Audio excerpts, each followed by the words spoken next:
Imagine typing, "a dragon flying over New York City," and an AI paints it for you dragon-framed picture. Or having your own AI assistant that writes essays or code on demand. That's generative AI, and it's like having a creative robot buddy. Today we'll see how it works and why it's so mind-blowing. Hello everyone. Welcome to the grand finale of our AI Universe series here on DSN. We've journeyed through AI, machine learning, neural networks, and deep learning. Now it's time to explore generative AI, the cutting-edge technology that's making headlines everywhere. Generative AI refers to AI systems that can create new content. They write, they draw, they compose, they even synthesize voices. If you've played with ChatGPT, DALL, Midjourney, or other content-generating tools, you've witnessed generative AI in action. In this video, we'll break down what generative AI is, in plain English, how these creative AIs generally work, some of the coolest, and sometimes surprising, use cases, and how you could start learning or using generative AI yourself. Plus, we'll sprinkle in some tips on using these tools responsibly, since with great power comes great responsibility. Let's unleash the creativity of AI. Rocket Brain Paint Palette. What is generative AI? Generative AI, often abbreviated as Gen AI, is a subfield of AI focused on generating new data or content that didn't exist before 2021. Unlike traditional discriminative AI that might, say, classify an image or predict a number, generative models actually create something, a piece of text, an image, a sound, etc. In more technical terms, a generative model learns the underlying patterns or distribution of the training data and uses that to produce novel outputs that have similar characteristics. For example, a generative AI trained on a lot of landscape paintings could produce a new landscape painting that isn't an exact copy of anyone it saw, but looks like it could have been painted by an artist with that style. A simple way to think of it. If a regular AI is like a judge that can tell you if something is real or fake, a generative AI is like the artist that creates a fake that could fool the judge. In fact, that's literally how one class of generative models works. GANs, generative adversarial networks, have a generator network that tries to create data and a discriminator network that judges the creations, and they both improve together in a creative tug-of-war. 22. One of the most popular types of generative AI these days are large language models, LLMs, like GPT. These are trained on huge amounts of text, like everything on the internet, and can generate paragraphs of coherent text, answer questions, write stories or code, etc. Generative AI isn't limited to text though. There are models for images, like DALL, which generates images from text prompts, or Stable Diffusion models for audio, generating music or realistic voices, and even models for video. What's common between them is that they learn from existing data, text, images, etc., and then produce new data that seems authentic or useful. How does generative AI work? The basics. The techniques vary across domains, but let's outline two major ones to give you an intuition. Transformer-based language models. These are responsible for the AI text revolution. A model like GPT, Generative Pre-trained Transformer, is essentially a giant neural network, deep learning model, with a specific architecture, the transformer, optimized for language tasks. During training, it was given billions of sentences and learned to predict the next word in a sentence. By doing this, it captured grammar, facts, and some reasoning abilities, to some extent, encoded in the patterns of language. 23. So when you give it a prompt like, "Once upon a time," it has learned from countless storybooks how stories typically flow, and it can continue with a likely narrative. Technically, it generates text one word, or one token, at a time, each time choosing a plausible next word based on everything it's seen so far. Because it's seen such a vast dataset, The generated text can be quite accurate and contextually relevant, often surprisingly so, as you've probably noticed with ChatGPT. These models can also be fine-tuned or instructed to perform specific tasks, like summarizing text or writing in a particular style. And importantly, interacting with them is as simple as typing a prompt in natural language, which is why generative AI has become so accessible. Generative image models. For images, there are a few approaches. Generative adversarial networks, GANs. We mentioned pit two networks against each other. One generates candidate images, another evaluates them, and through this adversarial process, the generator learns to make very realistic images. 22. GANs have made headlines by generating fake celebrity faces that are practically indistinguishable from real photos. Another newer approach is diffusion models, used in tools like DALL-E 2, Stable Diffusion. Diffusion models start with random noise and gradually refine it into an image, kind of like developing a photo but in reverse. They learn to denoise step by step, guided by the input prompt. If you've used a text-to-image model, you might have seen it start with a fuzzy blob that increasingly looks like the prompt image after many iterations. That's diffusion in action. The prompt, like, "dragon flying over NYC, is processed by a text understanding module, often also a transformer, that helps steer the image generation towards that concept. 24. Regardless of method, generative models are typically trained on huge datasets of whatever they're generating. Text models read basically the internet. Hence they've read Wikipedia, books, forums, etc. Image models see hundreds of millions of images with captions. During training, they learn complex representations of this data. This is often done in an unsupervised or self-supervised manner, meaning they learn from raw data without explicit labels, e.g., predicting missing words or pixels. The result is a foundation model, or pre-trained model that can then be used for a variety of tasks. One interesting thing: generative AI models can sometimes exhibit creativity or at least produce novel combinations that feel creative. For instance, if you ask a model for a story about an astronaut who befriends a dinosaur, it can produce something imaginative. But it's important to know that it's not truly thinking or conscious. It's remixing patterns it learned in training data in probabilistic ways. That said, the emergent quality of the content, being coherent and contextually relevant, is what makes it so useful and impressive to us humans. Cool applications of generative AI. Generative AI has exploded with possibilities, so let's look at some of the really cool and practical things people are doing with it. Content creation and writing. Tools like ChatGPT can draft emails, write essays, help brainstorm ideas, or even create scripts for videos. Hey, kind of like what we're doing here. Writers use these models as assistants, e.g., give me 5 plot ideas for a mystery novel, or simplify this technical paragraph for a general audience.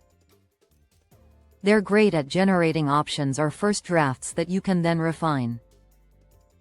Some are using AI to generate entire articles or reports, though usually with human editing to ensure accuracy. Coding assistance. Developers are using generative AI to write code or help debug.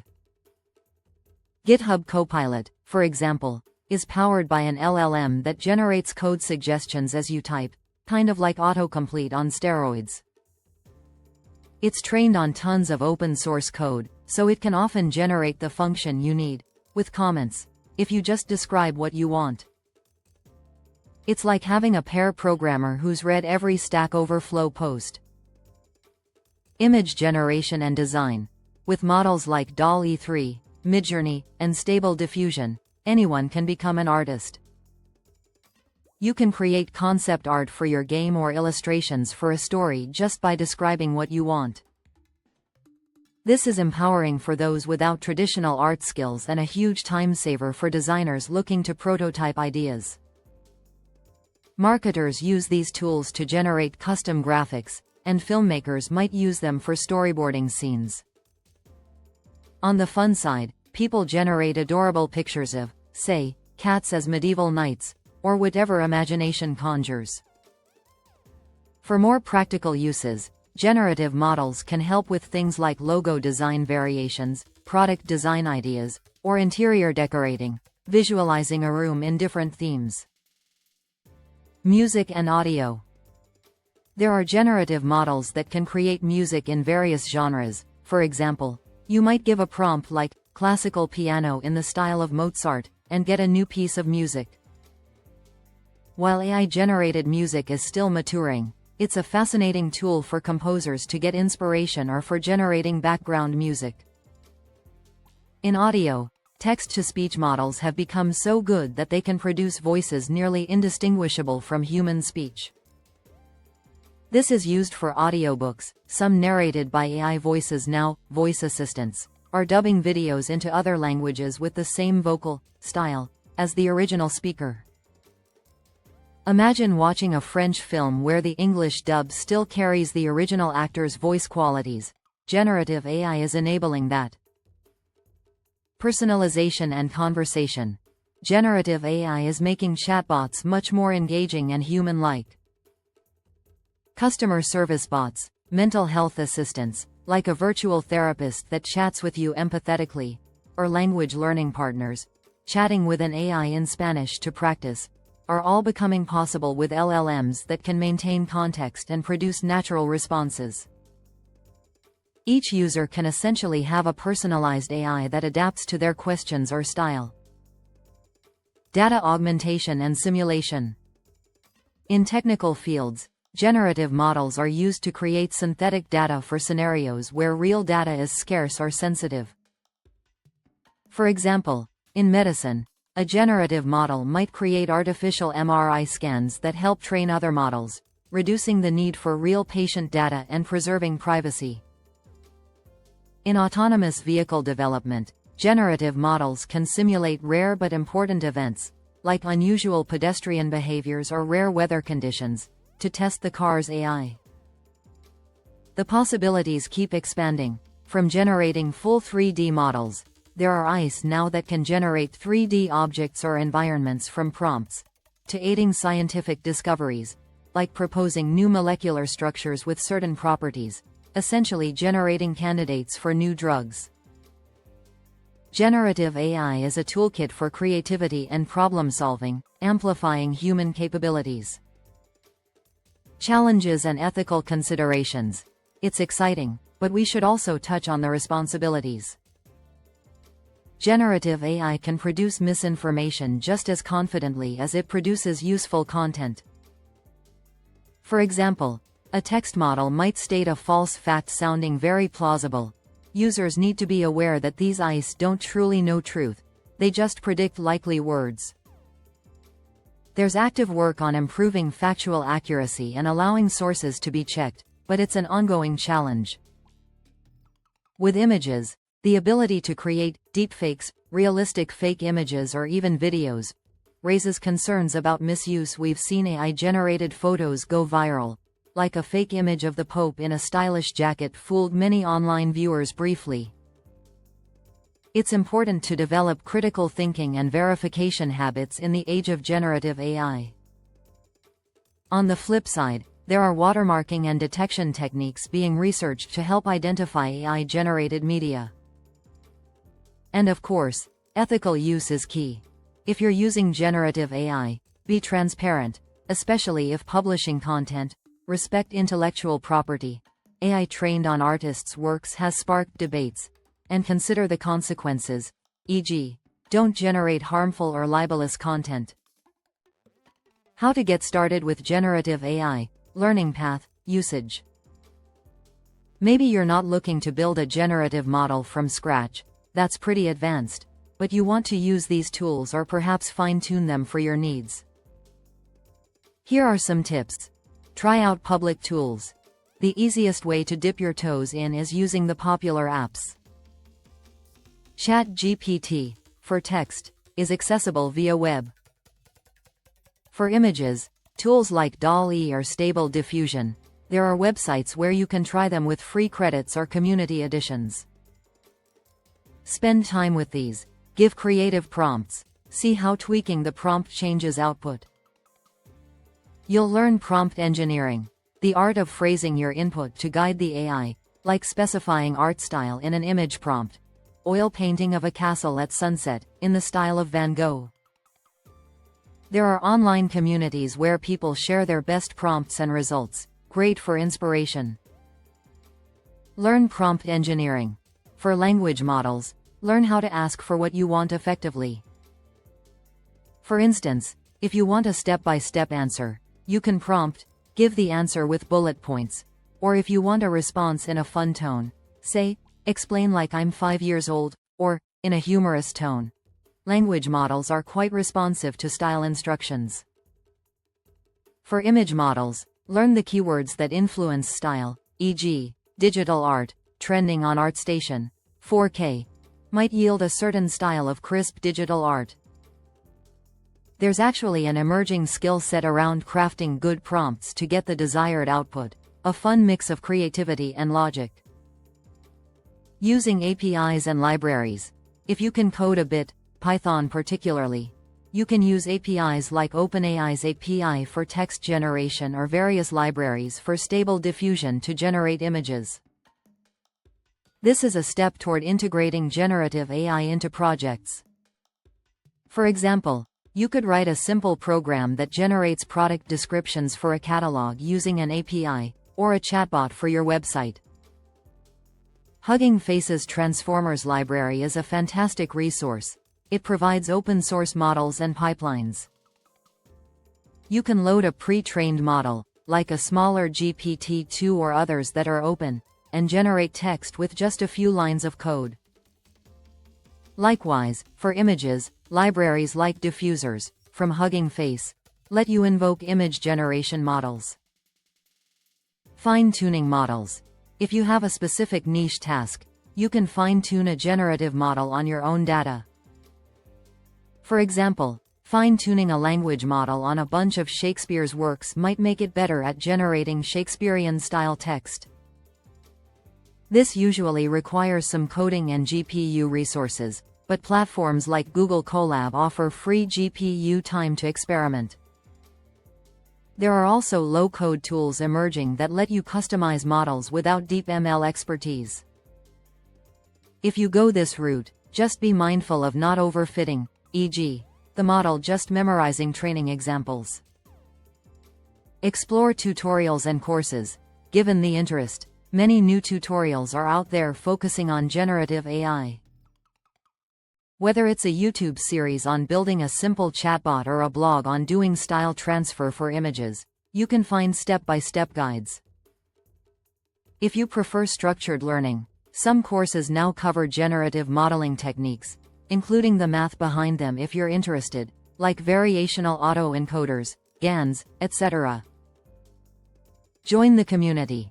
Generative AI enthusiasts love to share their creations.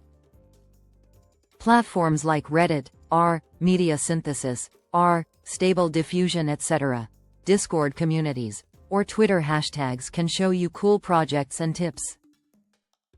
You'll find everything from people using AI to write entire comic books to hobbyists making AI-powered dungeon master tools for D&D. By lurking in these communities, you'll pick up a ton of practical knowledge, and you can ask questions once you're ready to try your own project. Stay ethical and curious. As you play with these tools, always keep a thoughtful approach. Use generative AI to augment your creativity, not replace it. It's incredible for overcoming writer's block or visualizing an idea quickly, but the best results often come when you bring your own judgment and creativity to refine or guide the AI's output. Be curious. Push the tools to see where they succeed and fail. Try out-of-the-box prompts. And stay updated. This field is evolving extremely fast. What was cutting edge last year might be outdated by next year. Conclusion and EMP. CTA. Generative AI is like the cherry on top of the AI universe. It combines all the advancements in algorithms and compute to give us tools that feel almost magical, letting machines exhibit creativity. From writing assistants to stunning art generation, we're witnessing a new era where humans and AI can collaborate in the creative process. As students, beginners, or professionals stepping into this field, it's a fantastic time to learn and experiment. These tools can boost your productivity, inspire new ideas, and yes, even just entertain you with fun outputs. We've now covered all the major layers of our AI universe, from the big picture of AI, zooming into machine learning, neural networks, deep learning, and finally generative AI. We hope this series made these concepts clearer and sparked your enthusiasm to explore further. The AI journey doesn't end here, in fact, it's just the beginning for you. Keep learning, stay curious, and you could build the next game-changing AI project. Thank you so much for joining us on this adventure through the AI cosmos. If you enjoyed it, please remember to subscribe to DSN for more videos and drop your questions in the comments. We'd love to hear what you plan to do with your new AI knowledge. Until next time, happy learning and creating with Robot Party Popper.